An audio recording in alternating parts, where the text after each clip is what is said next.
Okay, guys, welcome back to a new video here. So today we're going to be talking about President Trump had a recent interview with NBC's Meet the Press, and he made a number of interesting headlines from this conversation. And the reason why it was pretty interesting, guys, is because he doesn't do many mainstream interviews anymore. And if he does, it's usually with partisans on Fox and not with NBC, for example, which is usually generally anti-Trump. And Kirsten Welker's a fair reporter.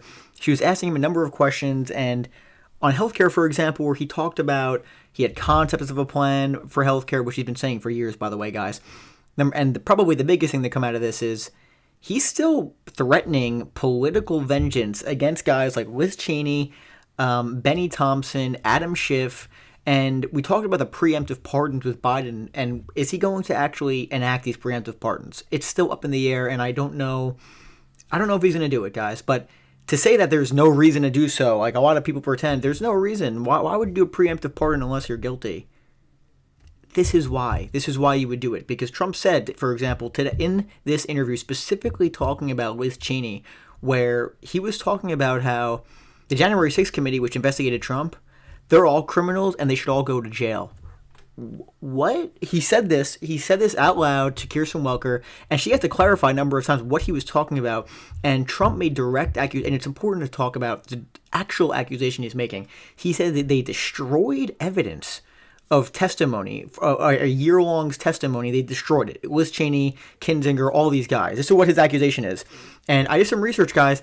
There's no evidence to support this fact. Again, I don't know if it's true. If it comes out, we'll change I'll change my opinion based on the incoming facts, but there's literally no evidence of what he's talking about. So I have no clue what he's talking about.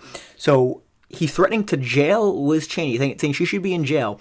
And again, this is why you would consider a preemptive pardon, because there's no evidence of this. And you would say, okay, you would need to have some sort of a case to do this. Well, Trump's nominee for FBI Director, Kash Patel, has an enemies list, guys. This is not like a normal thing for FBI directors to have enemies list, and Liz Cheney is on the enemies list, and a bunch of these guys. Now, do I think? And again, the issue with the preemptive pardons is, again, I don't know if there's actual criminal liability for Cheney here. Like, who knows? I don't know. So if you did a preemptive pardon, then some of these crimes, if she did commit anything, she'd be pardoned for. But as if MAGA pretends, though, then the Trumpists, they pretend as if, oh, yes, absolutely, they did this wrong and this wrong and this wrong, when in a lot of cases there's not evidence for it. So if you were to do preemptive pardons, which I'm honestly leaning towards no, just because that is such an extraordinary move, and do you trust the justice system or not? Because if they are charged and it's unfair, you would hope the justice system and a trial and a jury would acquit if the charges were not fair. So I would lean against it, but again, who knows? I mean, I think the Cheney thing is different from Fauci. And let's be honest, guys, I don't think Trump wants to jail Anthony Fauci. I don't think he really cares. I think a lot of his base doesn't like Anthony Fauci. I think Trump himself, I don't think he really... when's the last time he was talking crap about Anthony Fauci? I don't know. He talks about Cheney all the time. His actual political opponents. Anthony Fauci is not really a political opponent of Donald Trump. Liz Cheney is, Adam Kinzinger is, Benny Thompson is, and this is who he's talking about jailing. This is what the president-elect saying in this interview. And his FBI director who's coming in, and a lot of his confirmation hearings, guys, is going to be centered around this enemies list and if he's going to target his political opponents. So it's going to be super interesting to see how he handles it. But again, I don't think it matters. All of these nominees, their entire goal is to get confirmed, and then they can do whatever they want. So do I think Kash Patel is going to be honest when he's giving these interviews in his confirmation hearings? Of course not. Why would he? Guys like Brett Kavanaugh, for example, when he was asked during his confirmation hearings, does he think Roe v. Wade is the law of the land? Absolutely, of course. Then he overturns it 2 years later.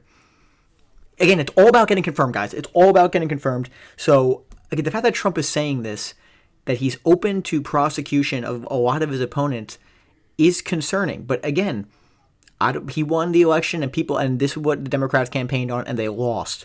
So, again, it's going to be interesting to see how this entire scenario plays out here. But if I was Liz Cheney, I'm going to be honest with you, I'd be a little nervous. I think that's why you're seeing a lot of these media personalities like Morning Joe trek down to Mar-a-Lago and meet with Trump, because maybe they're concerned themselves. I mean, of course, they probably just want access journalism, and they want to get a lot of airtime with Trump, which, I mean, that's the game in a lot of these mainstream media circles. But again, it's concerning. It's concerning for a number of reasons. That's why they do this. They go to Trump because maybe they're afraid of getting jailed by him. And I would not be shocked if you see other liberal personalities or talking heads who go down to meet with him because they're actually afraid he's going to get arrested. Like Bill Maher, I don't think he would go, but we talked about him, guys.